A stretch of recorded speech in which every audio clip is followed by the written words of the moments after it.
This tip is comprised of 4 ingredients. First off, red doors can be shotgunned open, but only from the inside.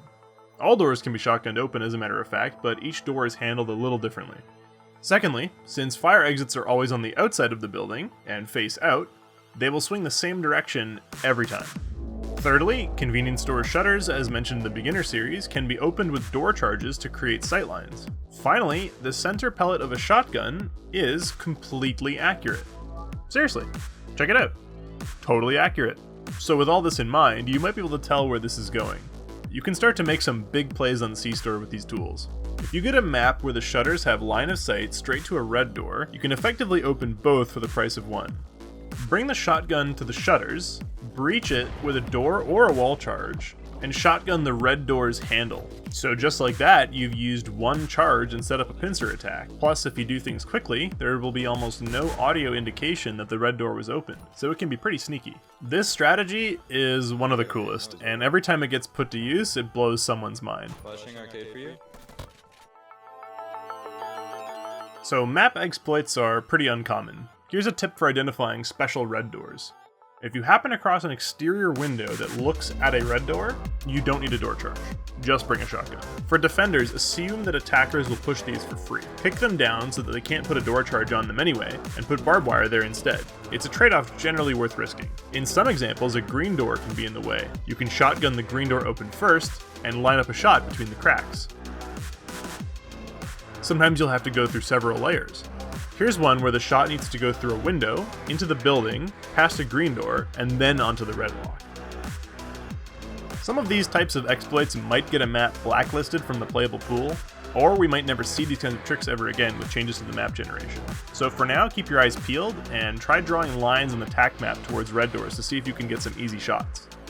Theoretically, you could even wallbang through an open truck into the fan on factory to open it.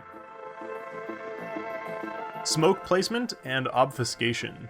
A lot of players seem to enjoy pushing through smokes, but as we all know, smoking is a bad habit. Do not push through smokes. In due process, players who are exiting a smoke are penalized, albeit briefly. Their vision is slightly obscured with a fog of war effect. This brief moment is all it takes for someone outside of the smoke to line up a shot and have a major advantage. Try and position your smokes in the enemy's choke points, not your own. Hurt their visibility, not yours. Even if attackers can lob a flashbang from inside of a smoke and push from there, it's almost never worth the risk. A quick tip about placing better exterior smokes. Roof smokes might go the way of the dinosaur soon, but you should still be able to look for exterior smoke positions like these. If you can drop a smoke grenade right next to a doorway from outside of the building, you can accurately cut off sightlines with ease. On attack, when a door is shotgunned open, it swings out to the side. In some cases, the door will swing forward into the attacker. You can still kick opened doors. There are loads of times when this is useful. Most often when players need to lob a flashbang deeper into a room. That's it. That's the tip. No one does this.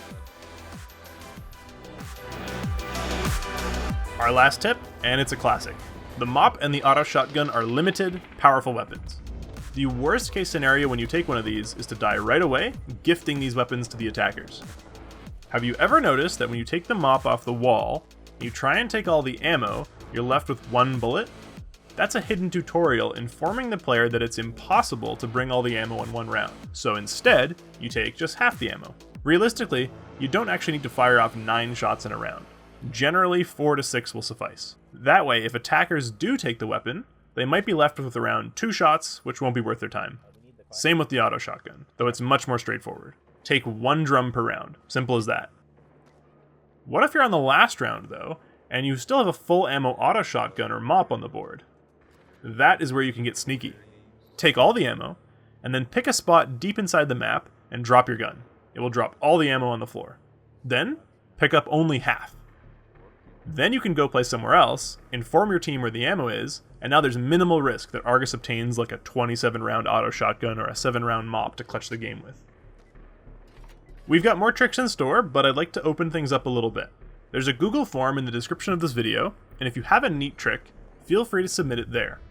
In the next video, if your trick is chosen, we'll give you full credit and showcase the trick.